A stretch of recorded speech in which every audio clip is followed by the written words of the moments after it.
Been a proud part of the California community since 1972. We've stood by our neighbors, helping hundreds of thousands of families get the justice they deserve. Whether it's fighting insurance companies or fighting for you in court, we'll stand up for you. At Jacoby & Myers, we know the stakes: your family, your health, your future. For over 50 years, we've been California's trusted name in legal care. If you've been injured, call us today at 1-800-5-MILLION, because you deserve justice.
Welcome back to Mornings on 2. It's now 7:13. Here's some of the stories we're following for you today. The FBI made an arrest in connection to pipe bombs that were found in Washington, D.C. the day before the January 6th riot. A law enforcement official told Fox News the suspect who was arrested is a man, but gave no further information. The pipe bombs were placed near the offices of the Democratic and Republican National Committees the night before the rally that became a riot at the U.S. Capitol. No one was hurt by the pipe bombs. Tomorrow is the last day in office for Oakland Police Chief Floyd Mitchell. He announced his resignation back in October after taking the job in May of last year. He says it was a difficult decision. Sources say Floyd Mitchell did not like dealing with the federal oversight of the police department or the Oakland Police Commission. And one of the biggest ski resorts up in the Sierra says it's opening this weekend. North Star announced its opening day is Saturday. The resort had planned to open 2 weeks ago, but delayed the date because of dry conditions. Kirkwood also said it will open tomorrow, but several other Tahoe resorts still have not opened because of a lack of snow. Two Bay Area women just returned from a worldwide trip that had them running 7 marathons on 7 continents in 7 days. Andre Sr. here in studio with a look at their training. And Andre, what even sparked the idea for the challenge? Yeah, we'll get into that in just a second. Natalia Lazarus and Ashley Tran joined 60 athletes from all over the globe in the Great World Race. They started with a run in South Africa, then flew to Antarctica to run there. Then a private charter flight took them to Australia, Asia, Europe, South America, and finally finishing up in Miami. Lazarus, who is from Danville, says it was worth the blood, sweat, and tears for this once-at-a-lifetime accomplishment. My goal was just to finish every marathon and to have fun doing it, to take in the sights of all these amazing places we got to go. Well, some runners only slept about 3 to 5 hours a night on average. Tran, who is from San Francisco, decided to run the race 5 weeks before it started. She says it was a source of healing after getting out of an abusive relationship. It was like a narrative about me and my body that was formed without my consent. And so doing the Great World Race for me was about creating a narrative for what I wanted myself and my body to be known for and like reclaiming that. Between races, the runners would receive rehab and physical therapy before climbing on the charter plane to go to the next continent. The journey costs more than $50,000 for each runner, not including travel insurance and physical therapy. Lazarus says there were times she thought about quitting, but on the hard days, she reminded herself and remained inspired by her fellow marathoners. By the way, the 7 marathons worked out to over 183 miles in total. Nothing to it, Dave. Nothing to it. I can do it. All right, Andre, thank you. Time now 7:16. San Francisco's Pier 39 today hosting its annual Christmas tree lighting. It'll include Christmas carolers and live music from the Death and Taxes Swing Band. They'll perform holiday favorites. There'll also be games throughout the pier and a special visit from Santa. The festivities begin at 5 p.m. And speaking of the holidays, can I tell you, this was so much fun last year. We are doing it again, but only bigger and even better. Our KTVU Fox Local Holiday Card is now ready to send to you. Here's one of the images there on the screen. Here's how it works. Send us your holiday card, like in the mail with a stamp, the whole thing, and we will send you our card. So the address to use is 2 Jack London Square, Oakland, California, 94607. We'll mention that our card also has information on how you can help the San Francisco SPCA this holiday season. And if you've never seen like Mike Meback cuddling a puppy or Bailey O'Carroll cuddling a kitten, can I tell you there's a backside to the card as well. We have to get your card by Christmas Eve, December 24th, so we can send you ours. Please don't wait. This was such a fun project last year. I see you smiling there. I see all of our colleagues in there smiling. You need to get your Christmas card. Yeah, it was a fun picture to take. It was. All right, time is 7:18. Hey, Sal, you've been busy. I hope you've been able to fix things out there on the roads. Yes, well, I'm trying to, Dave and Garcia. Let's start with the Bay Bridge. I think everyone's always interested to see what that looks like. Unfortunately, the Bay Bridge has looked pretty normal. It started early, though, but it's pretty normal. But we can get to some of the other commutes we've been talking about. For example, our friends on Highway 4 had a little bit of a slower commute from Loveridge to Willow Pass. But really, all the action, unfortunately, has been northbound 101 at Hellier. An overturned truck has really caused a mess. It's put more people on Monterey Highway. It's put more people on 85, just trying to get around it. The Guadalupe Parkway is slow. Some people up here are, it's just the whole thing is kind of just a big mess here. So if you are driving in San Jose, especially in southeast San Jose, trying to get over to the West Valley, well, that's why it's a little slower. If you're starting, let's say, in Campbell and going to Cupertino, that's really not affecting you, so that's good. 7:19. The fog is around. We can't use our Highway 24 camera, Roberta. Right? Yeah. And then it just popped up in the Livermore area as well. But that fog will dissipate, Sal, by tonight when it's your last chance, free of charge, the last showing of the supermoon of 2025. This is what it looked like this morning as it's becoming 100% waxing gibbous moon. It's big, it's beautiful, it's glorious, and it will look even bigger tonight. Moonrise is at 4:26. Sunset is at 4:50 tonight. And so as you're making your way home for that evening commute, you will definitely be able to see it rising over the Altamont Pass. It's going to be glorious. And it will be clear. And because of the clear skies to the north in the interior valleys of the North Bay, we do have a frost advisory in place as temperatures dip into the low 30s. It's currently 34 degrees in Santa Rosa. We've now risen to 41 degrees. And throughout the Tri-Valley Valley after realizing an overnight low of 38 degrees. It's still 38 in Fremont. Check out Palo Alto now in the mid-30s as well. 44 in the city and 49 in Oakland. 20 degrees colder this morning in Santa Rosa. Yesterday, we were in the 50s in Santa Rosa due to that offshore push. This morning, with that calm wind, we do have the temperatures dipping near freezing. A gust to 24 miles per hour in Napa. That leads to a wind chill that makes it feel like it's in the low 30s. And we have a 20 mile per hour offshore push in Half Moon Bay. King tides today, 9:48, 7.2. Coastal flood advisory in effect. Again, our live weather camera, you can see the fog billowing over the hills heading towards the city. Visibility now, 2.5 miles in Livermore, 2 miles in Concord. Limited visibility in Nevada. So we have high pressure right here. Here's the key component. We got to get this to move. Otherwise, it's a benign weather pattern. Storms are riding up and over the ridge of high pressure. Low pressure is now there. Yesterday, we had that pressure gradient, so the windy conditions, it's now traversing in an easterly direction. Morning clouds clear to partly sunny skies, 59 to 63, 64 degrees, going with 64 in the Gilroy area. Otherwise, a seasonal autumn day for your Friday. Not a raindrop in sight, gang, all the way through Monday. Roberta, thank you. 7:21 here. Next, an inside look at the San Francisco Police Department's Nerve Center. How SFPD is using the latest technology to track criminals. Also, a terrifying scare for fighter pilots in Southern California, while the Air Force pilot ejected from his plane to avoid a disaster.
(7:24), such a pretty picture, a soft golden glow. Boy, if this picture doesn't say it's almost winter in California, this will make your Midwestern relatives jealous. Very jealous. I mean, look, it is cold out there, but nothing like what we're seeing in most other parts of the country. It's a beautiful sunrise along the Oakland Alameda Estuary. Many of you are seeing fog. Our Roberta will get to that in just a minute. All right, the plans for a new battery storage facility along the Central Coast, they've just been canceled after the massive Moss Landing battery fire earlier earlier this year. That decision comes because of intense public opposition and scrutiny over the safety of large-scale lithium-ion battery installations. The same company that owns the Moss Landing facility was also behind the plan in Morro Bay. The project was intended to be a major component of California's renewable energy transition. It would have been one of the biggest plants in the country, capable of storing electricity for 450,000 homes. The U.S. Air Force is investigating the cause of a fighter jet that crashed in Southern California during a training mission. It happened in a remote area by the Trona Airport near the Mojave Desert yesterday morning. Fire officials say the pilot was taken to a hospital with non-life-threatening injuries. The area saw a similar incident back in 2022 when a Navy aircraft crashed and killed a pilot. Our time now, 7:26. The Army specialist who was swept out to sea almost 2 weeks ago, he is still missing, while one man is continuing the search for his body. Plus, devastation on the Northern California coast. Amid repeated warnings to stay away from the water, rescuers could not save a fisher who was battered by waves. We're live in Pescadero to show you the conditions this morning.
Good morning. Dangers in the waters down along the coast after another man was swept into the ocean and drowned.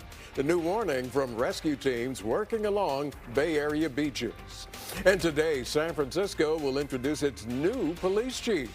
Well, we're learning about the man who will lead the police force and the reaction from community members to that decision. From KTVU Fox 2 News, this is Mornings on 2. Well, good morning. Thank you for joining us and welcome to Mornings on 2. I'm Dave Clark. I'm Gassia Michaeli, and it is a busy Thursday, December 4th. Still dry, so Roberta, we can start with that news when it comes to weather, right? 14 straight days of dry weather here in the Bay Area. Not looking at a raindrop in sight at this time. In fact, it's so clear. We have a frost advisory in effect now for the interior valleys of the North Bay. It's pretty much past the Santa Rosa area to the north. It does encompass Mendocino County as well. But look at the temperatures. 34 degrees in Santa Rosa. It's 39 in Novato. We were in the mid-30s in the Tri-Valley. You have bumped up now to 41 due to areas of dense fog with visibility 2.5 miles. 38 degrees in Fremont, and across the bay it's 37 degrees in Palo Alto. And yes, this is true. Santa Rosa, you are 20 degrees colder at this moment than yesterday at this time due to yesterday you had a bit of a wind, right? It was offshore. This morning, calm. But look at the breeze in the Napa area. Gusty winds up to 24. That adds a wind chill factor that makes it feel like it's in the 30s. So bottom line is, with that wind at 20 in Half Moon Bay, bundle up, dress in layers. In addition to that, we do have that coastal flood advisory in effect for king tides, peaking 9:48 this morning, 7.2 feet. Meanwhile, that's it right there. The picture tells the story. The fog is inundating the avenues. Visibility, there you have it right now, 2.5 miles in Novato. Sure, we have that high pressure in place. I'm going to talk more about how that's going to affect your temperatures today. That's coming up, but right now, Sal Castaneda, any good news with that Highway 24 situation? I know it got totally sucked in. Well, the good news is there haven't been any crashes, Roberta. But we've been talking about visibility there in Lafayette, so if you drive through there, I think you might want to give yourself extra time. This is the Richmond Bridge. We do have the typical delay here. We haven't had any crashes reported there. And on the East Shore Freeway, it's slow from Richmond into Berkeley. And at the Bay Bridge Toll Plaza, it is backed up from the Maze. When we come back, we'll update that situation in San Jose, where 101 has a problem in South San Jose. 7:32. Let's get back to the desk. All right, Sal, thank you. Well, there was another drowning off the California coast. First responders in Pescadero say a 32-year-old man who was fishing died after being pulled by waves into the ocean. KTVU's James Torres is in Pescadero with the very latest. Good morning, James. And good morning to you, Dave. We are hearing from CAL FIRE's Coastside Protection District. They say they got a call yesterday about a man in the water who was swept to sea while he was fishing. We can show you video of what that scene looked like at the beach here nearby. Agencies from Pescadero and Half Moon Bay say they responded to those calls. Rescue teams immediately saw a body floating in the water, and they got the help of State Parks lifeguards. They were able to pull that body to the shore, but they say they were minutes too late. They retrieved the body, and the patient was pulseless and apneic. Patient was removed from the water, and CPR was initiated. Yeah, after they tried CPR, crews pronounced the 32-year-old man dead. And this marks the 8th coastal drowning in the last year, 4 in just the last month along the Monterey and Humboldt coasts. The crews say these beaches are a hotspot for fishers, and they continue to warn strong waves and standing on rocks are a deadly combination. They remind you to never turn your back to the ocean. We're live this morning from Pescadero. I'm James Torres, KTVU, Fox 2 News. Thank you, James. 7:33 here, happening today, the continuation of a search for an Army specialist who was swept out to sea nearly 2 weeks ago. Amanpreet Thien was reported missing November 22nd. He was along the Big Sur coast when a large wave swept him out. The Monterey County Sheriff's Office called off the search 5 days later, but a volunteer diver hasn't given up. The diver shared on Facebook that while conditions were too dangerous yesterday, he will continue his search for Thien today. Our time now, 7:34 today. About 3,000 teachers and other staff in the West Contra Costa Unified School District are about to go on strike. At the heart of the negotiations, teacher pay. The educators want a 5% pay raise. The school district has offered 3%. That was recommended by a mediator appointed by the state. Now, this comes as the school district is facing a $17 million budget deficit and says it can't afford pay raises. The teachers say the school district needs to reprioritize spending and put less money towards consultants. San Francisco Mayor Daniel Lurie is set to introduce the city's next police chief today. He is Deputy Chief Derek Liu. He's a San Francisco native with more than 20 years of experience with SFPD. He recently led the Field Operations Bureau and oversaw the department's drug enforcement efforts. He also has received a Medal of Valor after he was shot at while on duty in 2006. I think it's absolutely, a wonderful news for our community. As you see, the Asian American has been grown so much, from many years ago. Liu is expected to be introduced as the new chief at City Hall, actually Hall of Justice, at 11:30 this morning. Time now 7:35. Well, we're getting an inside look at San Francisco Police's new, fully operational, real-time investigation center. It's called the Nerve Center of the Police Department on Montgomery Street. It makes full use of the latest technology. The staff there can monitor live feeds from drones and license plate readers to help the police deal with crime as it's happening. City leaders say that center has led to more than 800 arrests, making the police department a lot more efficient. But the use of that technology is also raising privacy concerns. People are less likely to want to participate if they know that they're being filmed, photographed, followed, surveilled. So let's acknowledge that we do have a staffing shortage of roughly 500 officers. So this does not replace the rank and file. They work hard every day, but this just augments our ability to be crime fighters in San Francisco. Now, the police also say they're working with other agencies and recently helped the fire department locate and rescue a dog that was stuck on a cliff. Now to the release of never-before-seen photos from Jeffrey Epstein's private island compound in the U.S. Virgin Islands. The House Oversight Democrats released the photos yesterday. They include images of a room with a dentist chair, a phone with names on the speed dial, a swimming pool, and more. The Justice Department has until December 19th to release its files into the Jeffrey Epstein investigation. This includes files related to immunity deals and internal communications over whom to charge or investigate. All right, Garcia. Time now 7:37. Right back to Sal. You've been busy. You've been bouncing all over the place watching our commute. How's it look now? Yeah, we looked at the Bay Bridge last time just a few minutes ago. So now I'm going to look at the East Bay and some of that South Bay commute. Let's start with Highway 4 and 680 and 24. Roberta and I have been talking about fog, although 24 is still okay. Highway 4 is still slow, and so is 680 heading south from Concord to Walnut Creek. And the big problem of the morning has been that overturned sand truck that was there since about 3:45 northbound 101 at Hellier. It really caused a bunch of slow traffic here. More people have used 85 and 87. But a lot of people are already by that. You can tell northbound 280 and 101 are slow getting into Sunnyvale. 7:37. Let's talk about the weather. Here's Roberta. Sal, Stephen Farrow from Livermore wanted to share with us what 2.5-mile visibility is. So he sent in this picture. It was taken just about 25 minutes ago before the sun did make an appearance, but you wouldn't be able to see it anyway. It looks fuzzy outside. We do have the Tule fog invading the North Bay now, trying to sweep in towards the Golden Gate Bridge and head towards the avenues. Good morning, everybody. Isn't that an awesome live weather camera view? Thank you very much for that. Visibility, again, 2.5 miles Livermore, 2.5 also Novato. Boy, at 2 miles now in Concord, so your situation has worsened, but otherwise pretty good conditions this morning, albeit cold. We do have 34 degrees in Santa Rosa at this hour. We're up to 41 after bottoming out at 38 in Livermore. It's still mid-30s in Fremont, and across the bay, 37 degrees.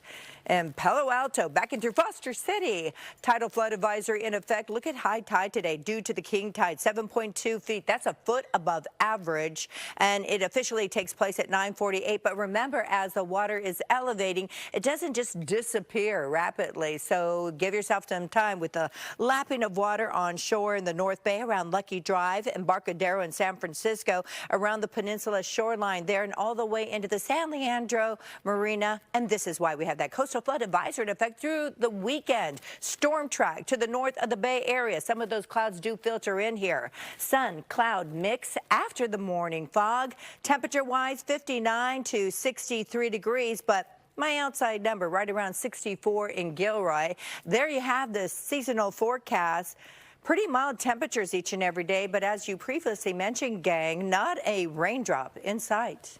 Roberta, thank you. Can I tell? I mean, Roberta's an athlete. Roberta's a triathlete. Yes, she is. She does amazing things. Yes. We are still very much amazed by that story we had of the two Bay Area women who ran 7 marathons on 7 continents in 7 days. Can you believe it? Well, we want to hear from you about this, so let's go over to Andre Sr. He's right here with our, you can do it too. The whole story left me out of breath. Yeah, All right. right, that's all I'm saying. All right. Walking into the studio. Yeah. This morning we're asking, what is the farthest you've ever run? There's several options for you this morning. I'm going to start here. 1 mile, 4 miles, under a mile, 2 to 3 miles, 5 miles, or from the couch to the fridge. My personal favorite, 5 miles plus, say 38% of you, 25% say 1 mile, 2 to 3 miles, 25%, and 12% of you say from the fridge to the couch. I'm shocked that number isn't higher. Okay, so it's just me. Go to KTVU.com/vote. Let us know what you think about our question of the day. Remember we used to have to run the mile in like middle school and high school? Did you guys do that? Yes. I know. I don't know. I hate It's funny. running so My much. sons are like, I did it in 6 minutes. And I'm like, it took me 14. So,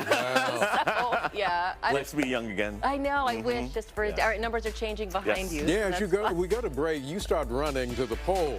Take one more look at that poll. You can scan the QR code in the top right-hand corner of your screen. It'll take you to our poll.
7:43 now. President Trump says he's picked the next chairman of the Federal Reserve and will announce his decision soon. The current chair, Jerome Powell's term ends in May. Treasury Secretary Scott Bessent gave President Trump a short list of candidates after interviewing 5 people for the job. One of Mr. Trump's top economic aides, Kevin Hassett, is believed to be at the top of the list. Current Fed board member Christopher Waller and former Fed Governor Ken Warsh are also considered contenders. Well, we're taking a closer look at the housing market here in the Bay, and a new report shows dismal news about the job market. Ooh, Pam Cook is back. You have the details in today's Dollars and Cents, Pam. Yeah, the report from consulting firm Challenger Gray and Christmas shows 71,000 planned layoffs in November. That brings the total of job cuts to 1.17 million for 2025 so far. That's up 54% from this time last year and higher than 2020 when the COVID pandemic devastated the economy. Taking a live look at the numbers this morning, there is some hope and some more of a consensus that we will see some another rate cut before the end of the year.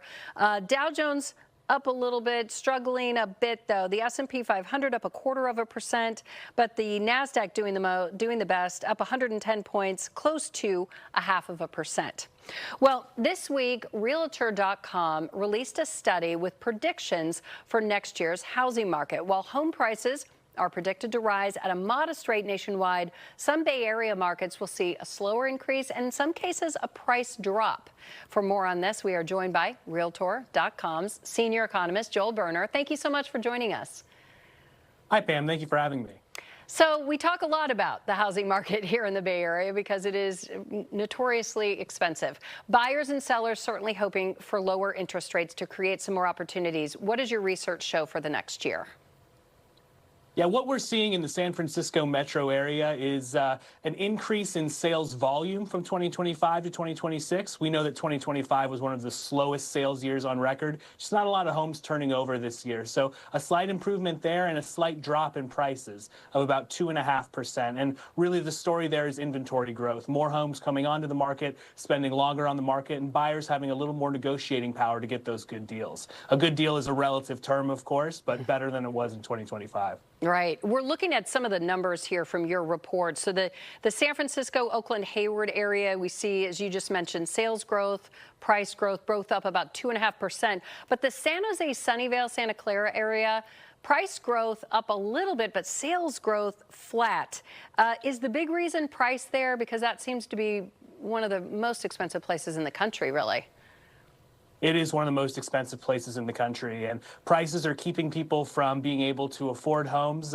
And they're also a bit of a lock-in effect where there's less inventory available in that San Jose metro. After the pandemic, of course, there was the huge run-up in buying activity, and homes were snatched up left and right, and there were hardly any for sale by 2022. While the San Francisco metro has done better at recovering and is back to pre-pandemic levels of homes for sale, the San Jose metro has not recovered quite as well. And there's still fewer homes for sale now than there was in 2018, 2019. So just not a lot to choose from. So that's why we see the volume a little bit flatter there. In terms of our area and the San Francisco Bay Area and metro area, are you seeing some areas that are maybe going to be more affordable? Yeah, the affordability is really stemming from a reduction in mortgage rates. In 2025, we had rates averaging about 6.6% across the year, and for 2026, we're anticipating about 6.3%. So buying a home will get a little bit easier. We're especially in San Francisco metro, where we see prices falling and mortgage rates falling a little bit. It'll get easier there. But even in places across the country where prices are rising just modestly, that relief from mortgage rates will go a really long way toward lowering monthly payments. Are you seeing any specific information about what is driving people who maybe can move into a home in terms of is it neighborhood? Is it, you know, working from home, being close to a city? What are you seeing as the driving factors of where they're looking? Yeah, the work from home dynamics are really interesting. You know, a few years ago, it seemed like people could just choose to live wherever they wanted and buy big homes in booming Sunbelt metros like Austin, Texas, where I'm joining you from today. But as return to office mandates have grown more prevalent in recent years, people are tending to kind of go back to where their employers are, back toward big cities. And I think that's part of what's driving some of the attraction to the Bay Area is people looking to live near where they work as they have to go into the office more and more. But affordability is still the name of the game across the country. Regardless of where you are, it's pretty difficult to own a home right now with mortgage rates still elevated in the 6% range, a lot different than they were a few years ago. So it's going to come down to whatever markets can best adjust to meet buyers' needs and meet buyers' budgets. All right. Thank you so much. Realtor.com senior economist Joel Berner, thank you so much for that information. Pleasure to have you on. Thank you for having me. All right, Pam, thank you. Time now 7:49. Right back to Sal. We're working him hard today. Our commute has been very, very busy. What's happening out there now, Sal? We're going to start in San Jose. That truck accident that's been with us the entire morning has made the San Jose drive just a little bit slower, especially if you're in South San Jose. There was a truck accident at Hellier, northbound 101. As a result, more people used 85 and 87. It's a little tainted commute. And the regular commute is still there, of course. You still have the slowing out of Sunnyvale into Mountain View. It's all the same, but just kind of that added pressure of the new drive. If you're driving in the East Bay this morning, the East Shore Freeway is moderately heavy from Richmond all the way down to the Bay Bridge. And then when you get to the Bay Bridge, you will see that the backup is straight out to the Maze. Roberta and I have been talking about some fog in some places like Lafayette and parts of Livermore, so just be aware you might be driving into that depending on where you go. 7:50, speaking of Roberta, here she is at 7:50. So, Sal, I think we have brothers dueling this morning because Stephen Farrow sent us a picture from Livermore, totally socked in there, and Rick Farrow said, I want to play, and he sent us a picture from Pleasanton. But, Rick, I think you cheated. You're shooting this through your screen door because I see you. You didn't want to go outside because it's mighty cold outside as well. But it's not foggy everywhere. This is our live weather camera perched precariously at Sutro Tower, looking at that fog bank trying to invade the city. Visibility there still is at 10 miles, but inland, you are inundated with that dense Thule fog. 2.5-mile visibility in Livermore and in Pleasanton, 2 miles in the Concord area, 3 in Fairfield and in Novato. Meanwhile, this is why Rick stayed indoors.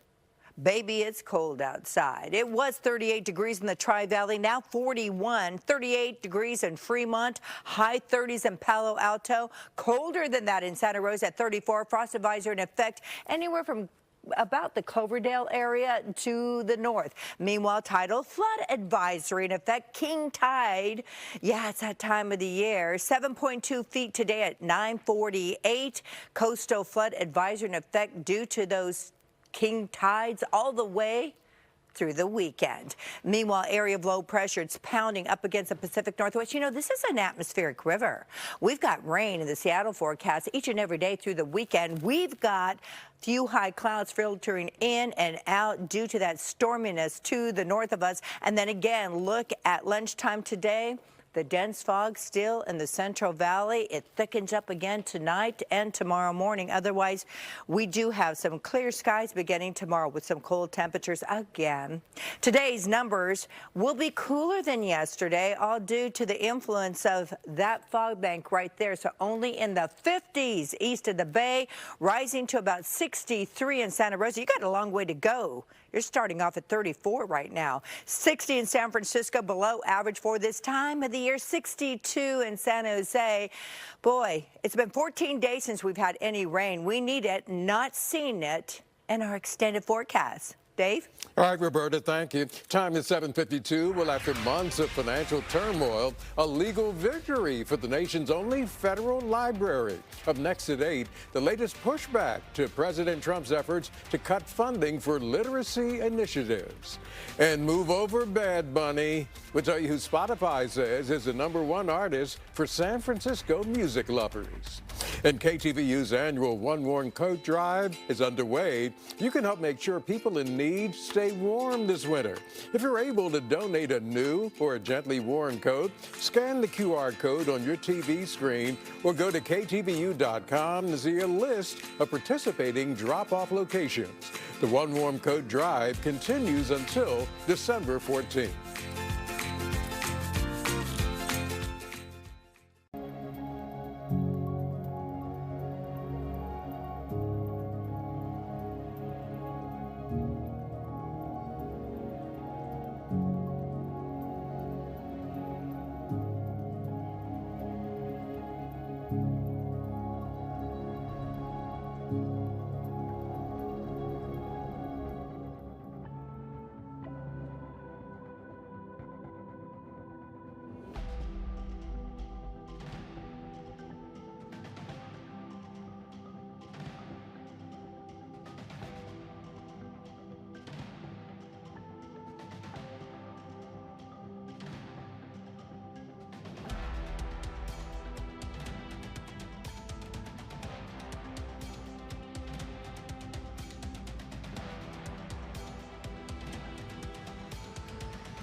Welcome back to Mornings on 2. It's now 7:55. Bad Bunny is now #1 as the world's most streamed performing artist in 2025.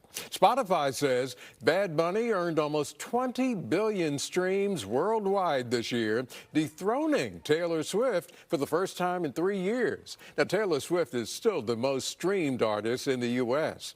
Bad Bunny is due to take one of the biggest stages in music next year. He'll be the halftime show performer at the Super Bowl at Levi's Stadium.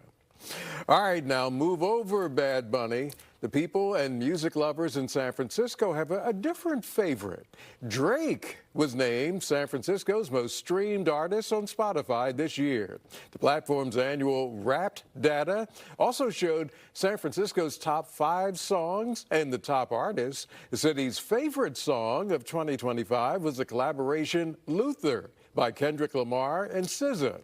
Coming in at #2 was Billie Eilish's hit Birds of a Feather, and Die with a Smile by Lady Gaga and Bruno Mars coming in #3.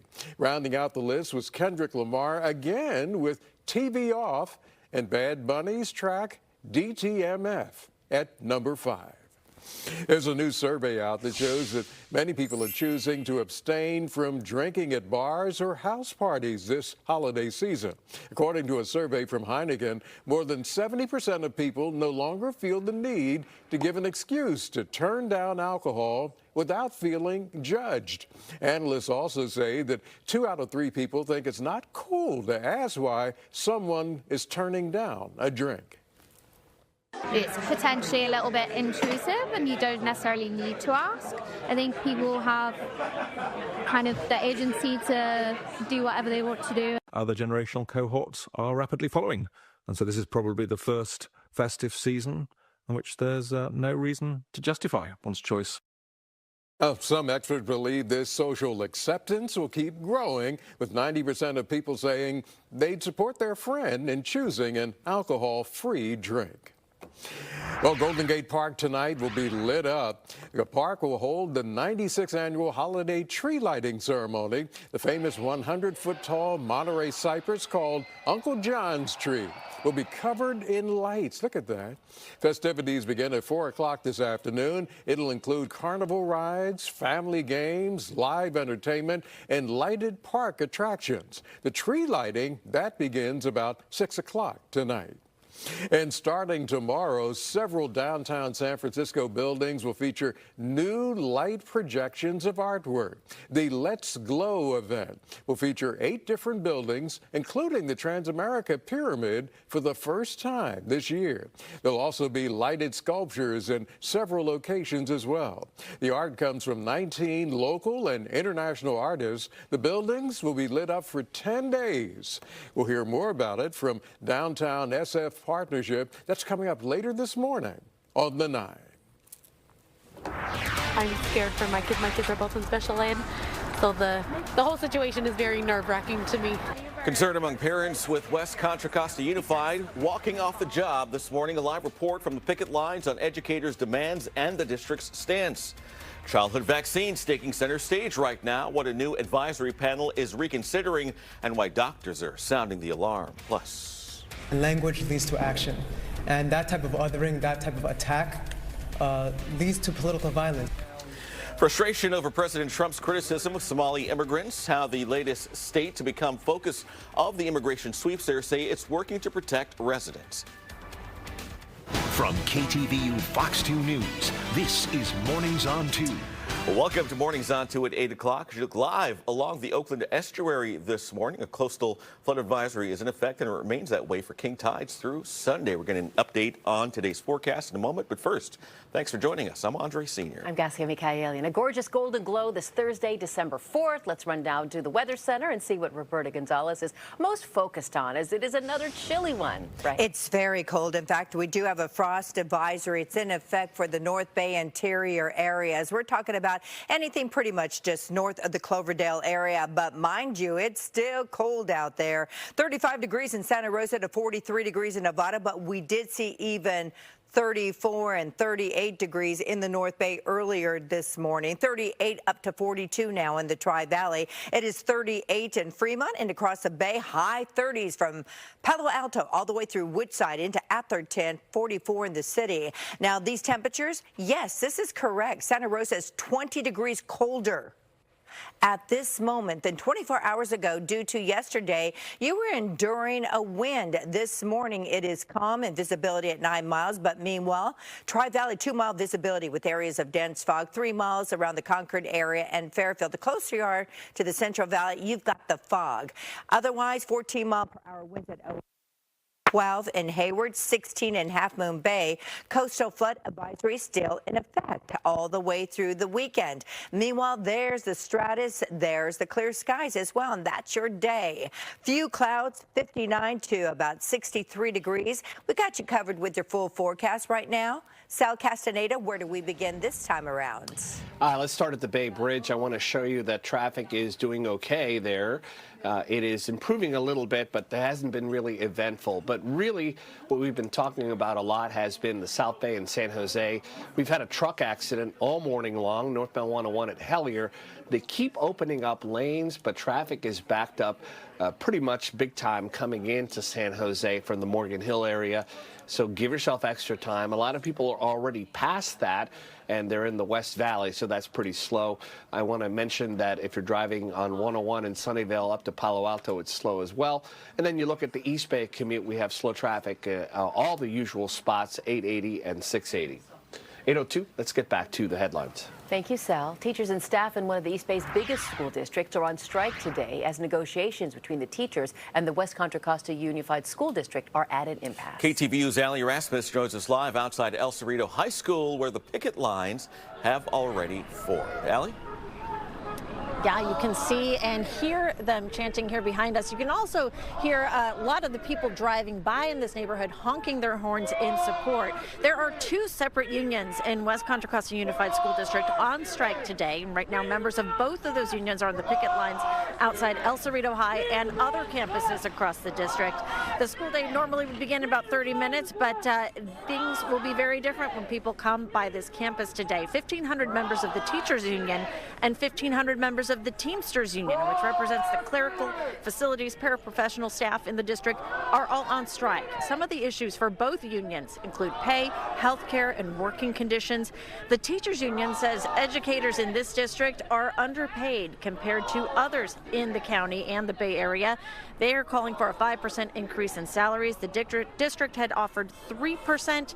There are no scheduled negotiations between the Teachers Union and the district today to resolve this impasse, but teachers say they believe the community and their students and families are on their side.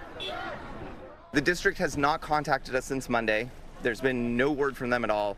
They believe we're going to burn ourselves out, but what they don't realize is that parents are contacting us, students are coming. Everybody wants to be part of this. Now, in addition to the 1,500 teachers on strike, the other union on strike in West Contra Costa Unified is with the Teamsters Union. They are representing some of the food service, maintenance, facilities, paraprofessional, clerical workers, security workers with the district. Their union rejected a tentative agreement from the district for a new contract earlier this week. They had also called for an 8% pay increase over a period of 3 years. The district offered them 3. And we have reached out to the superintendent of the West Contra Costa Unified School District. Over the past couple of days, KTVU has requested an interviewer to speak with them. We have not heard back from them, but again, this is day 1 of this strike in West Contra Costa Unified School District. Teachers on the picket lines, other staff members as well. Students can still come to campuses. They can still come to school. The district says they'll have some adult supervision here, but a lot of the teachers and people here we spoke with say they don't think that a lot of families will want their kids to cross these picket lines. And certainly here at El Cerrito High School, as you can hear, a lot of honking in support as people drive by. We haven't seen any students approaching the campus so far. Live in El Cerrito, Allie Erasmus, KTVU, Fox 2 News. Allie, thank you. We'll see you throughout the morning here. Across the Bay now, a San Francisco public school teacher teachers are a step closer to going on strike there. Last night, more than 99% of the teachers voted to authorize a strike. The union says almost 9 months of negotiations with the district have failed to reach an agreement. The union wants better health care benefits and pay raises between 9 and 14% in the next 2 years. The district says it's facing a $113 million deficit. The union still has to take another vote before a strike can be declared. If it happens, it would be the first teachers' strike in San Francisco in 46 years. At 8:06, federal grants supporting libraries and museums that were cut by the Trump administration have been reinstated. Funding for the Institute of Museum and Library Services was pulled back in March, but courts found those cuts unlawful. Libraries and museums will see nearly $267 million back in grant and research funding. A lot of this money goes to programs to help children read. Happening now, a CDC committee is meeting to discuss hepatitis B and other childhood vaccines. A live look at that meeting as it continues in Atlanta, Georgia. The advisory committee will meet again tomorrow. This year's advisory committee on immunization practices is dramatically different from that of previous years. In June, Health Secretary Robert F. Kennedy Jr. fired all 17 members and replaced them with 12 people of his choosing. Doctors discussed why certain vaccines, such as hepatitis B, are up for guideline changes. So why are we here? In addition to needing to review hepatitis B because it had been so long since we had reviewed it, we're doing this because of concerns that have been raised by some groups. The current policy is misaligned relative to existing recommendations in most other developed countries. Several of the new members of the committee have publicly expressed vaccine skepticism, as has RFK Jr. himself. The Hep B vaccine is usually given between 1 month and 6 months of age. The committee is postponing the requirement, but many doctors say they disagree with that decision. Well, President Trump is facing criticism for his recent attacks directed against Somali immigrants. During a cabinet meeting, the president specifically targeted Minnesota Democratic Representative Ilhan Omar. He called her, quote, garbage, and said he did not want immigrants from Somalia in the U.S. Representative Omar, who became a U.S. citizen 25 years ago after fleeing the Somali civil war, responded on social media that the president's obsession was creepy. We are not, and I am not, someone to be intimidated, and we are not going to be scapegoated. We are here to stay. An attack on the Somali community is an attack on the Latino community, the Afghan community. Any person who wants to have liberty and freedom in our state and in our country. The Minneapolis-St. Paul area is home to the nation's largest Somali community, consisting of about 84,000 residents, most of whom are American citizens. First responders continue to warn about the dangerous waves after another drowning on the California coast. Crews from CAL FIRE's Coastside Protection District say they got a call to find a man who was swept out to sea, likely while he was fishing at Bean Hollow State Beach near Pescadero. When rescue teams arrived, they found a body in the water. They tried to pull the man out, but it was too late. Our James Torres is in Pescadero this morning. We'll bring him back in for a live look at conditions there here in minutes. Happening today, the continuation of a search for an Army specialist who was swept out to sea nearly 2 weeks ago. Amanpreet Thien was reported missing November 22nd. He was along the Big Sur coast when a large wave swept him out. The Monterey County Sheriff's Department called off the search 5 days later. A volunteer diver hasn't given up. The diver shared an update on Facebook saying that while conditions were too dangerous yesterday, he will continue his search for Thien today. Real quick, they just had a earthquake alert from Lyon County, Nevada, of an earthquake striking that area just a few minutes ago. This is just south of the Reno Sizable area. or? Sizable. I'm still waiting on the update on how strong it was, but it came across our phone, so I just wanted to pass that information along to everyone who's out there. Not too far from I here. heard my phone go off for a second. I'm like, I had it on silent, but that's because of the shake alert. All right, let's send things over to Sal in the traffic center. Sal? All right, Andre and Garcia, good morning to you both. Northbound 101 in San Jose, we're going to start there because it really has been a mess. Northbound 101 near Hellier, and we have traffic backed up for a good long while getting up on 101 to that area. It has turned more people onto 85 and 87. And it's really kind of a mess. The rest of the commute is also busy as it normally would be. So the South Bay commute kind of taking it on the chin this morning. I will say that if you're getting on the road soon, you probably already know it's going to be busy, but this started early this morning. East Bay commute's more normal. Southbound 688 84, there was a crash slowing out of Pleasanton now. And at the Bay Bridge, we're backed up to the Maze, about a 20-minute delay. 8:10, let's go back to the desk. Sal, thank you. A key decision here in the case of a teenager accused of a shooting at Valley Fair Mall on Black Friday. Who has the final say as to whether he'll be tried as an adult? And the larger issue, the legal watchers say, is now back in focus because of this case. A victory lap for the White House and what the president is calling a historic African peace agreement. The deal presented today and why critics say they have questions. Jacoby and Myers has been a proud part of the California community since 1972. We've stood by our neighbors, helping hundreds of thousands of families get the justice they deserve. Whether it's fighting insurance companies or fighting for you in court, we'll stand up for you. At Jacoby and Myers, we know the stakes: your family, your health, your future. For over 50 years, we've been California's trusted name in legal care. If you've been injured, call us today at 1-800-5-MILLION, because you deserve justice.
Eight 14 your time. New this morning, former Alameda County District Attorney Pamela Price, who was recalled by voters, is attempting a comeback. Today at noon, she will launch a campaign to win back the DA's office in next year's election.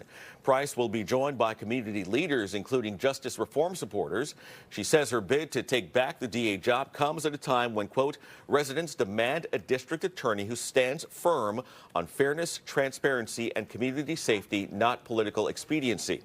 Now, Price became Alameda County's first black district attorney, but was recalled by about 2/3 of the vote in November of last year amid criticism she was lenient on crime and violent offenders. The FBI has made an arrest in connection to pipe bombs that were found in Washington, D.C. the day before the January 6th riot. A law enforcement official told Fox News that the suspect who was arrested is a man but gave no further details. The pipe bombs were placed near the offices of the Democratic and Republican National Committee the night before the rally turned riot at the Capitol. No one was hurt by the bombs. Plans for a new battery storage facility along the Central Coast have been canceled in the wake of a massive Moss Landing battery fire earlier this year. The decision comes amid intense public opposition and scrutiny over the safety of large-scale lithium-ion battery installations. The same company that owns the Moss Landing facility was also behind the plan in Morro Bay. It would have been one of the largest plants in the country, capable of storing electricity for some 450,000 homes. Tomorrow's the last day in office for Oakland Police Chief Floyd Mitchell. He announced his resignation in October after taking the job in May of last year. Chief Mitchell did not give a reason for his decision. Sources say he didn't like dealing with the federal oversight of OPD or the Oakland Police Commission. Now to the South Bay, where Santa Clara County prosecutors say they want to charge a 17-year-old as an adult for a shooting at Westfield Valley Fair Mall in San Jose last Friday. The teen's accused of firing 6 shots at the mall. Investigators say he was aiming for a perceived gang rival. 2 bystanders were injured. He was arrested 2 days later. The DA's office says the teen should face charges of attempted murder. 3 to 5 years in a juvenile facility does not reflect the seriousness, the violence, and the dangerousness of this shooter's conduct. A big concern for law enforcement is there's not enough deterrent in the juvenile system, that gangs are recruiting younger and younger people to carry out violent crimes because there's no accountability.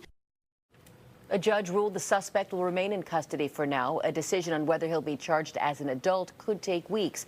If the judge grants the transfer to adult court, the 17-year-old could face at least 15 years in prison if convicted. 8:17 now happening today. President Trump is hosting the leaders of Rwanda and the Democratic Republic of Congo at the White House. They're expected to advance a deal to end the war in eastern Congo. The leaders will sign an agreement to push forward the next phases of the U.S. Institute of Peace. The war in Congo has gone on since 1994, but some Congo leaders say the agreement ultimately is just a signature and does not guarantee a peaceful end. The deal relies on powerful Rwanda militia M23 giving up power, which it's unlikely to do. Time is 8:17. We've been talking about San Jose all morning because of that truck accident north 101 at Hellier. They're making progress, but it really kind of ruined that South San Jose commute. Most of the people have already gone by that, but I don't want you to be surprised.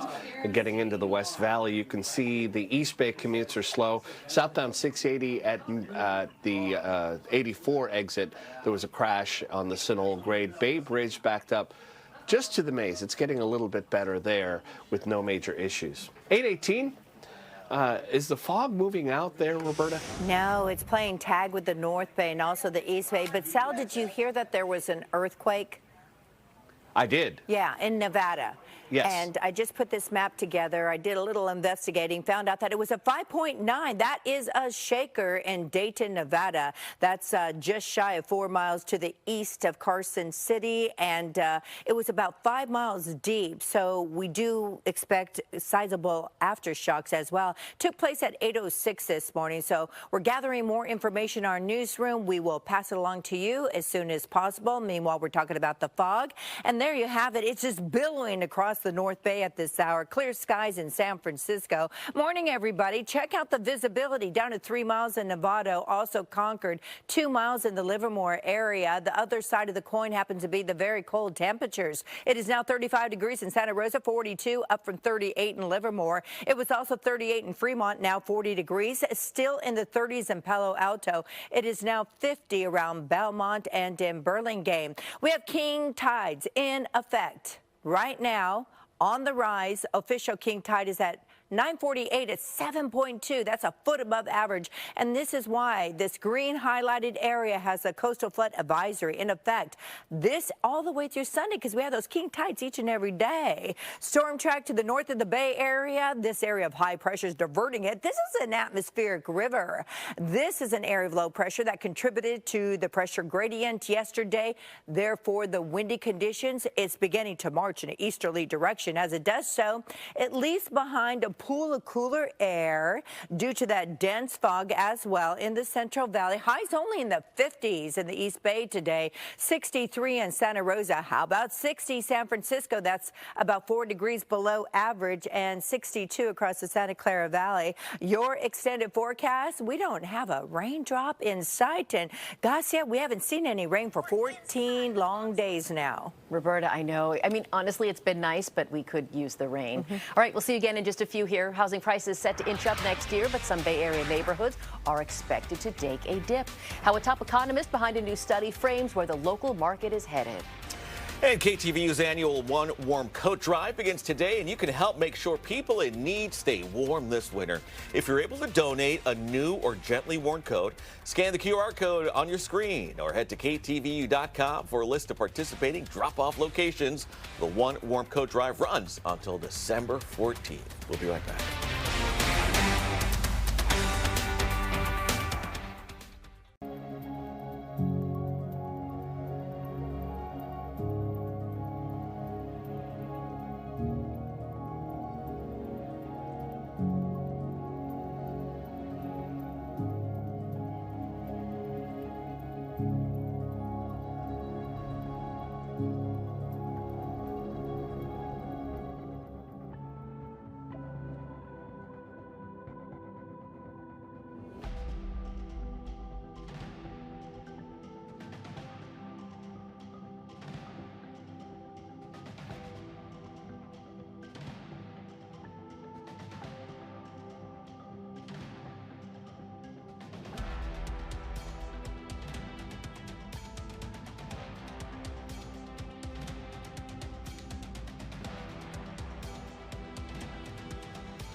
It is 23 minutes after 8. We're taking a closer look at the local housing market this morning, and a new report shows dismal news about the job market.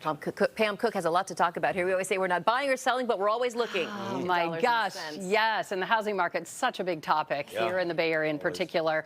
Well, this report, we're going to talk about jobs first, from consulting firm Challenger Gray and Christmas, shows 71,000 planned layoffs in November.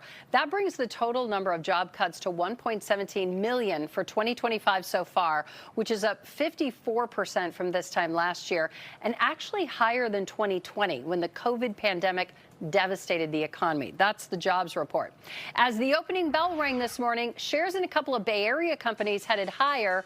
Meta stock is up about 6%. However, that's because it is reportedly cutting costs by cutting jobs. And Salesforce beat analyst estimates for third quarter earnings, reports revenue from its Agentforce AI software came in at more than $500 million for the quarter. That's Salesforce. Its stock is up as we take a live look at the broader markets and the three market indexes. The Dow Jones down just a little bit. It's kind of fluctuated up and down there a bit. The S&P 500 also barely flat. It's barely up a little bit, I should say, mostly flat today. The NASDAQ was up about 100 points or so, but in the last hour, it is also now just barely hanging on to a bit of a gain. Amazon is reportedly preparing to cut its long-standing delivery partnership with the U.S. Postal Service. Now, the shift will give Amazon greater control over delivery times, but that move is expected by the end of 2026 and could cost the U.S. Postal Service more than $6 billion in annual revenue. Well, as for the housing market, this week, Realtor.com released a study that reveals predictions for next year's housing market. Home prices are predicted to rise at a modest rate nationwide. However, some Bay Area markets will see a slower increase and, in some cases, a price drop. So, where should future homeowners be looking, and where should they avoid for next year? We spoke to an economist this morning.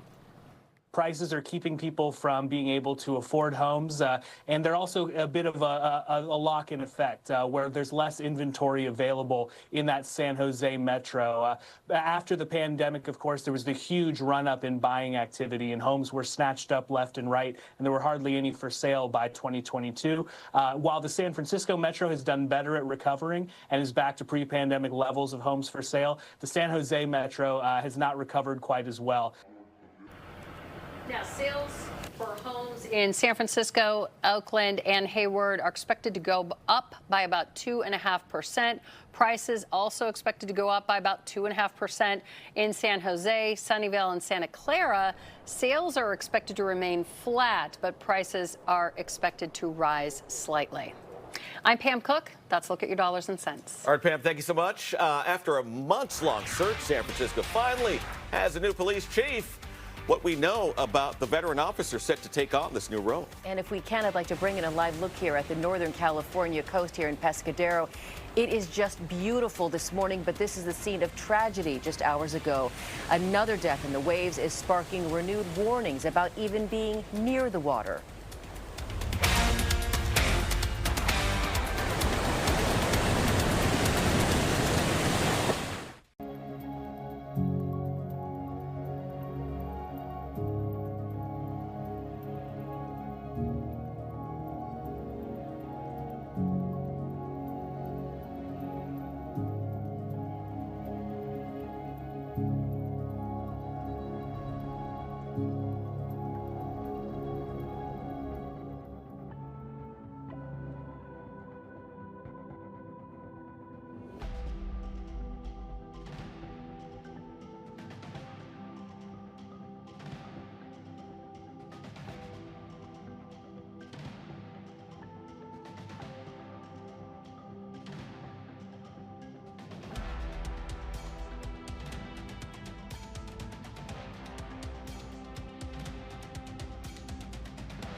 Not your usual start to the school day in one of the Bay Area's biggest districts. We are live here as teachers in the West Contra Costa Unified School District are walking the picket line.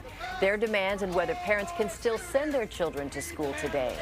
Then a critical vote happening today that could scrap decades of health policy related to the hepatitis B vaccine. In a minute, we're talking live with an infectious disease specialist about a push to delay what many consider is critical protection for very young children. From KTVU Fox 2 News, this is Mornings on 2.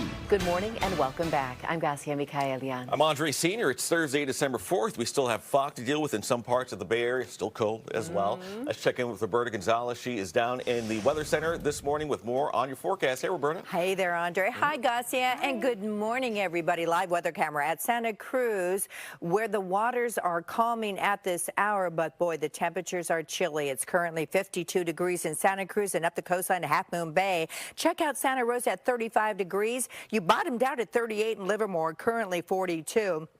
Fremont, same story, up to 42 from 38. It's in the high 30s around Palo Alto through Foster City into Woodside, Atherton. Yes, 20 degrees.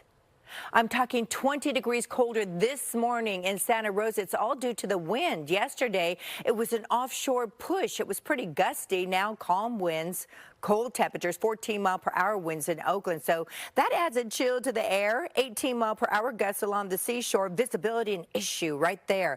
And throughout the East Bay and portions of the North Bay due to Tule fog. And then we have that coastal flood advisory still in effect through Sunday due to king tides, and that will continue through the weekend. Temperatures today 59 to 63. Got you covered with the supermoon. That's coming up next time around. Here's Sal with traffic. All right, Roberta, northbound 101 in San Jose continues to be slow. As you know, it's been slow because of that truck accident. They're making progress, but a lot of the traffic has already gone to the West Valley. Southbound 880 and 680 are slow. And at the Bay Bridge, we're seeing some improvement. Not a lot, but it's at least a 20-minute instead of a 30-minute delay. And Roberta has been mentioning the fog. At one point, this 24 camera, we couldn't see it because it was fogged in, but now the fog is lifting, at least at this spot. 8:32. Let's get back to the desk. Thank you, Sal. Right now, about 3,000 teachers and staff members in the West Contra Costa Unified School District are on strike. Yeah, the teachers union is seeking a 5% salary increase, while the district is only offering 3%, the amount recommended by a state-approved mediator. We've been showing you picketing outside El Cerrito High School. Let's go there now as members of the group that's striking are speaking. We'll listen together. And that solidarity is growing. Yesterday, Teamsters 856 stood up and decided to join the righteous fight for our students. And today, they are on the lines with us, shoulder to shoulder, worker to worker, family to family. When the people who teach students, who feed them, who transport them, who keep them safe, take action together, it tells the truth. West Contra Costa has a crisis, but we, the workers, have the strength to fix it.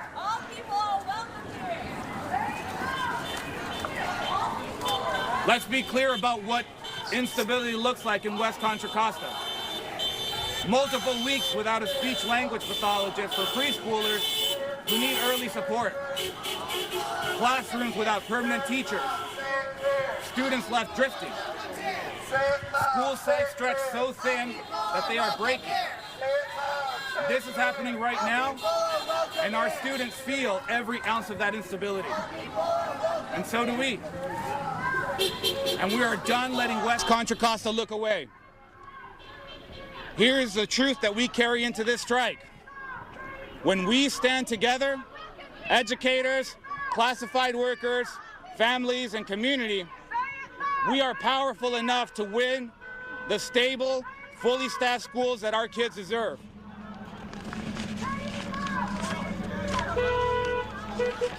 Our working conditions are our students' learning conditions, and neither are acceptable. When school workers walk out, it's not because we want to. It is because our students cannot wait one more year, not one more month, not one more day. We are united in demanding Fair pay that keeps the people who care for our students right here in West County. Full staffing that ends the churn and restores consistency in classrooms. Dignity and respect for every worker who makes learning possible.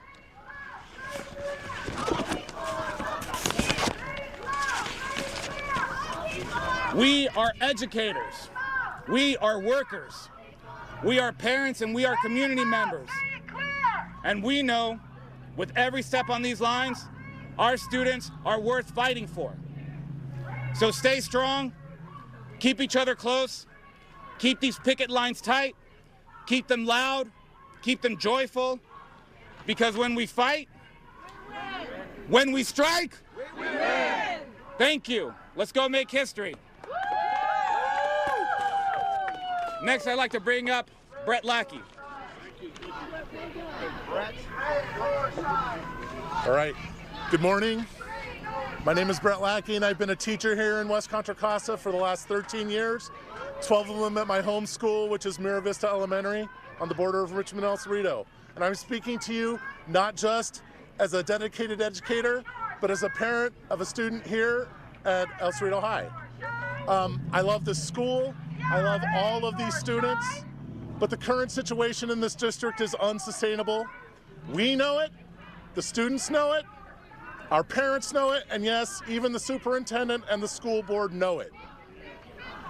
My school, Mira Vista, was designed with a really specific model of 2 teachers at every grade level, and I used to teach science and English.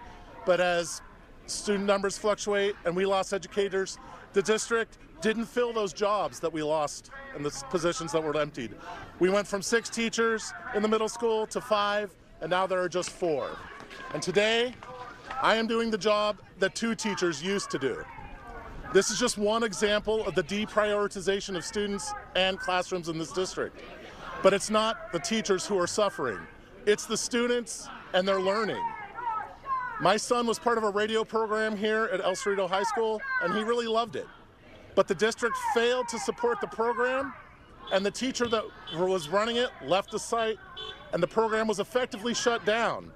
We have a state-of-the-art facility here that is currently sitting and rotting. And instead of attracting families with great You've been listening to a press conference being held by 2 unions within the West Contra Costa Unified School District on strike this morning.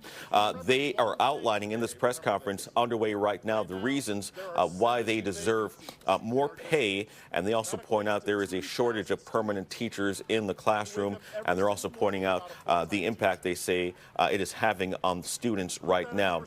One group of union members involves teachers, the other involves paraprofessional workers, facilities maintenance, and food service workers. A total of 3,000 people are affected by this. They want a 5% rate hike here, but the union's only offering, the district's only offering a 3% rate hike. We've reached out to the superintendent's office with West Contra Costa Unified over the last 2 days. They have not responded, and there are no scheduled negotiations to resolve the impasse at this time. We'll continue to follow the story and have a report from Allie Rasmus, who's out there at this protest coming up here in about a half hour.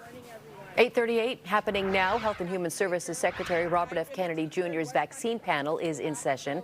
Members are weighing changes that could give parents new choices on whether their infants should get vaccinated against hepatitis B within 24 hours of birth. The situation that we find ourselves in reflects persistent, if not growing, stakeholder dissatisfaction with vaccination policy in general and with hepatitis B policy in particular. This level of dissatisfaction is of societal significance and poses challenges for vaccination policy making. Several of the new members have publicly expressed their vaccine skepticism, as has RFK Jr. himself. Let's welcome Dr. Jake Scott, an infectious disease specialist and clinical associate professor at Stanford, into our coverage. Thanks for being with us, Doctor.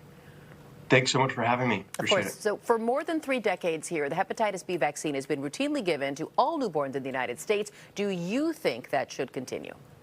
Oh, 100%. Yeah, there's absolutely no reason to change this now. This has been a very significant public health triumph over 30 plus years. There's zero scientific reason to make this change. I don't know that hepatitis B is the first thing on a new parent's mind, but we should note that hepatitis B, the virus, attacks the liver, has no cure. Chronic infection can lead to liver cancer, cirrhosis, and death. What then are the factors that are driving this vaccine review? I honestly don't know what the factors are, other than maybe just some discomfort with vaccine hesitancy. There's, like I said, there's literally no evidence-based reason to make any changes. This will undoubtedly, if the vote goes through and if the birth dose is delayed to even 2 months, this will undoubtedly lead to an increase in children becoming infected with hepatitis B. And 90% of infants who are infected with hepatitis B go on to develop chronic hepatitis B. That's lifelong infection, which leads to a 1 in 4 chance of premature death and a significant increased risk of cancer. I've seen a number of these people, patients who have been infected during birth and who went on to develop cancer and died prematurely. So there's no reason to make this change. It's a terrible idea. If the committee does remove the immediate recommendation, would parents still be allowed to get their newborn vaccinated? Great question. 100%. I mean, I would hope so. I would hope so. And that's the other thing. None of these vaccines are being forced on anyone. They shouldn't be, at least. So if there is discomfort with the birth dose, parents could decline. But my hope is that if they change the recommendation to the first dose being given at 2 months, that parents can still opt for it to be given at within 24 hours, but it's not clear.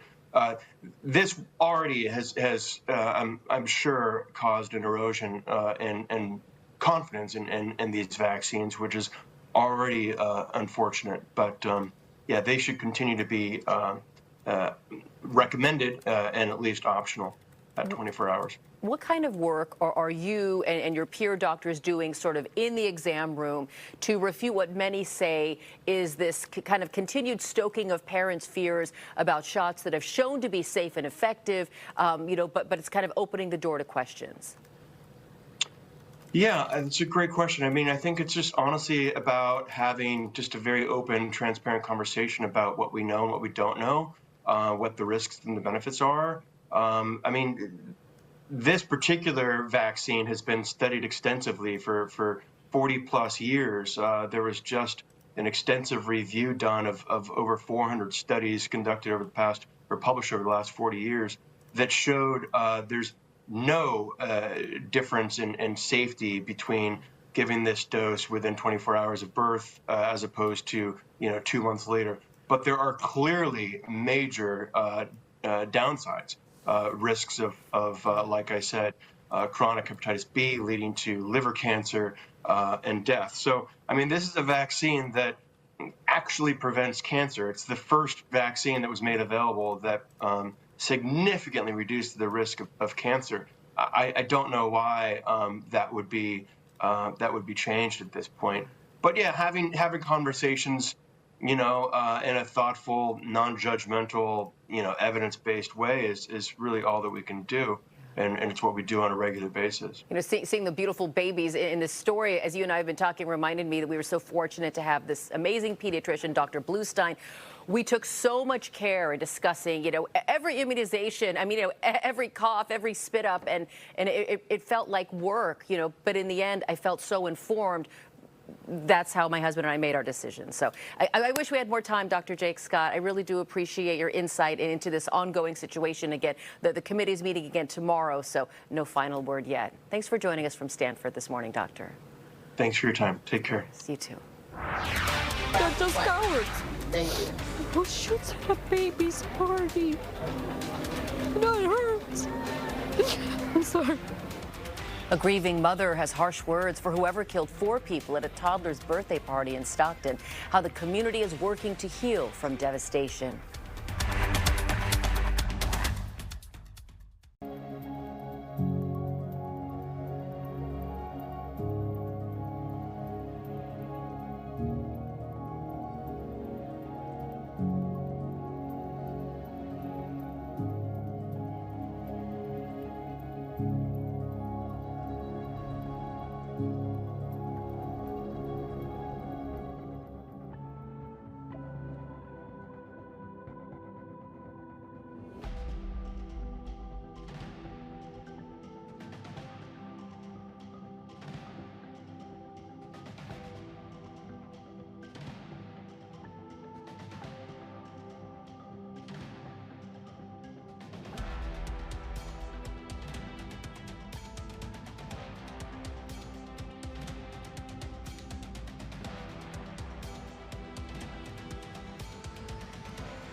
After repeated warnings to stay away from the water, there's been another drowning on the Bay Area coastline.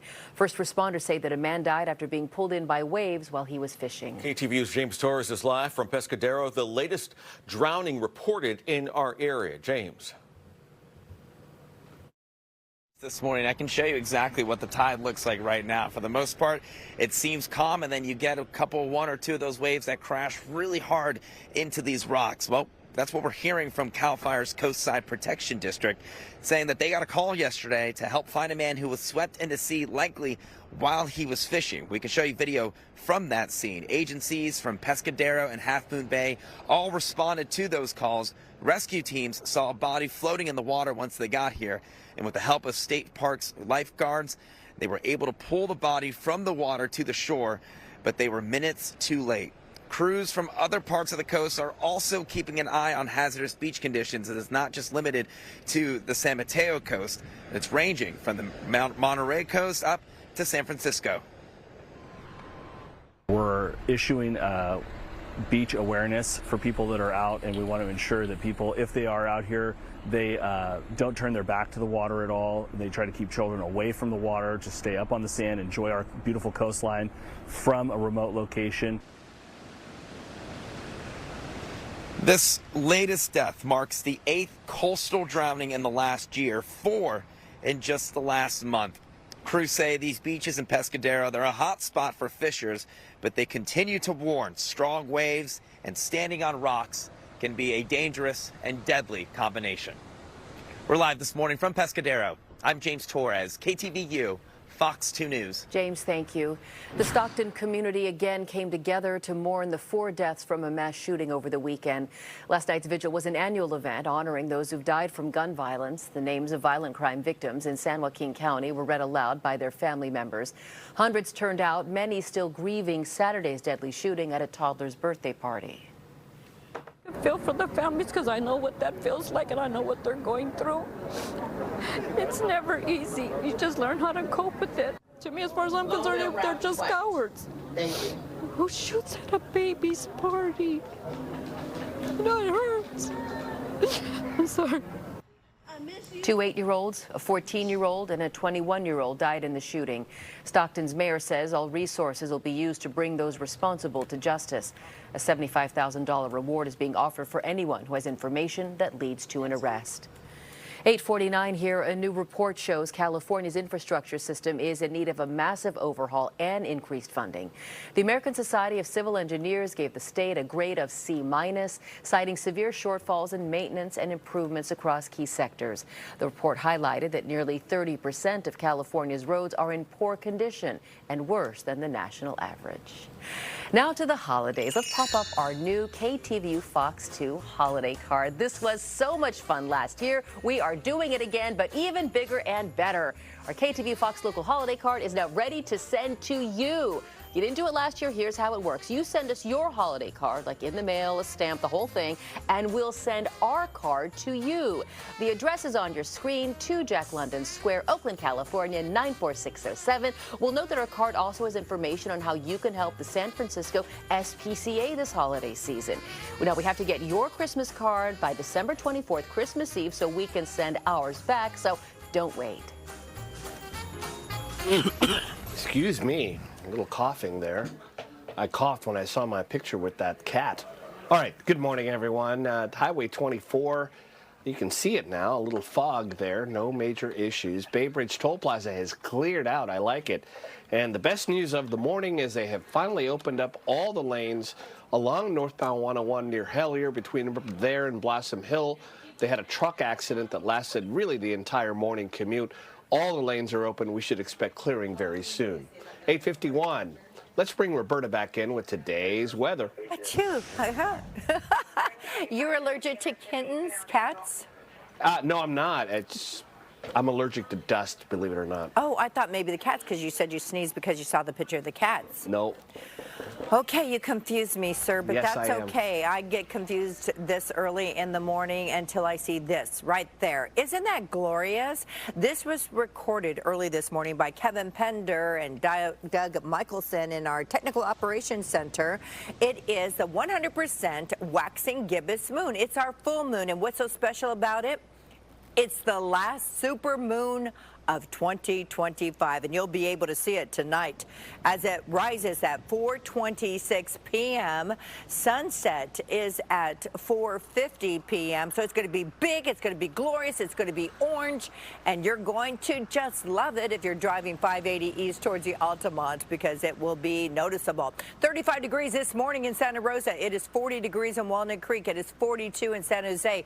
North of the Santa Rosa area, we do have a frost advisory in effect. That's primarily around Mendocino County, and 40 degrees right now in Walnut Creek. We do have calm winds in Santa Rosa. Thank goodness, or we'd be talking about a wind chill. 12-mile-per-hour winds right now in the Hayward area. No wind in the Tri-Valley, so it cannot scour out that Thule fog that's drifting in from the Central Valley. We do have the fog in the Novato area, 4-mile visibility. Otherwise, no problems across the South Bay. This is the scene right now. A little haze in the Santa Cruz Boardwalk area, as well as the ocean, and that is where we have a coastal flood advisory in effect due to the king tides. This morning's king tide takes place at 9:48 at 7.2, which is a good foot above average, and that's why we see a little bit of lapping on shore, around the ferry building, around the Embarcadero, around Bay Farm Island in Alameda, as well as the San Leandro Marina. We do have rain showers and even snow entering the Pacific Northwest. This is an atmospheric river right there, and it's bubbling over the ridge of high pressure. So we're not the recipient of any kind of rain. What we are the recipient of is dry conditions. Relative humidity goes down. Winds are going down as well. Temperatures today, 59 to 63 degrees. We will see a seasonal autumn day on Friday, then no rain in sight, Andre, all the way through Monday. Wow. All right, Roberta, thanks much. 8:54 on the dot, an Eaton fire survivor unlocking the door to a brand new beginning. When you join us on the 9, from the ashes to fresh set of keys, how one man's new home stands tougher and stronger than before.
8:56, a new survey shows that many people are choosing to abstain from drinking at bars or house parties this season. According to a survey from Heineken, more than 70% of people no longer feel the need to provide any excuse to turn down alcohol without feeling judged. Analysts also found that 2 out of 3 think it's not cool to ask why someone is turning down a drink.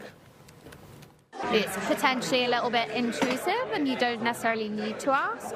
I think people have kind of the agency to do whatever they want to do. Other generational cohorts are rapidly following, and so this is probably the first festive season in which there's no reason to justify one's choice.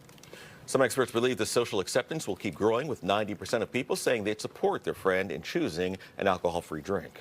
A landmark partnership is bringing air taxis to a testing space at the San Jose Madera International Airport. The program with Bell Dancy Industries is the first of its kind in our state. The company will build and test electric taxis, first using drones to gauge the equipment. Resulting data will help inform the FAA's plans and rules for officially integrating air taxis to the airspace. A San Jose-based electric air taxi company is heading to Florida with plans to build its taxi network in Miami.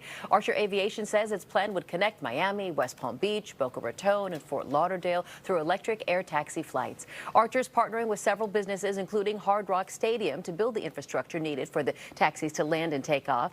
The company hasn't laid out an exact timeline, but the project should take several years. Tomorrow's a big day in sports, particularly for North America. FIFA, the international agency governing soccer, will hold the 2026 World Cup draw. It will take place in Washington. President Trump, along with Canada's Prime Minister and Mexico's President, will attend as well. Coverage begins at 8:30 on KTVU tomorrow. Celebrities appearing in the final draw show include supermodel Heidi Klum, comedian Kevin Hart, and actor Danny Ramirez, who appeared in the last Captain America film. Athletes who will help in the blind draw include a Bay Area native who starred in a different type of football, Tom Brady. There will also be Shaquille O'Neal, Aaron Judge, and retired Manchester United star Rio Ferdinand. Entertainers include the Village People, Nicole Scherzinger, and Italian tenor Andrea Bocelli will perform. Coverage of that draw, it will begin on KTVU at 8:30 tomorrow morning. As we mentioned, our newscast will be on KTVU Plus, the Fox local app, and our streaming services as well.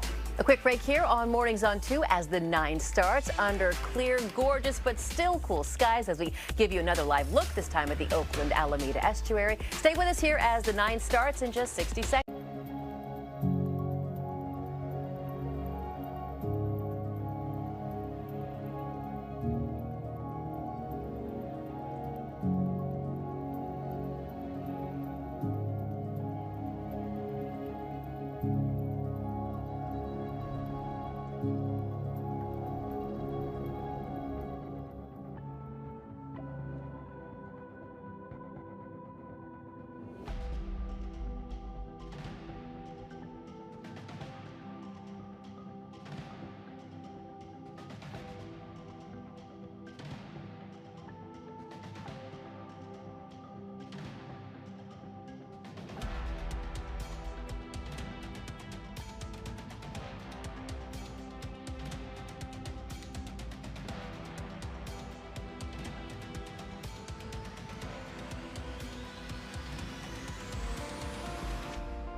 Danger along California's coast.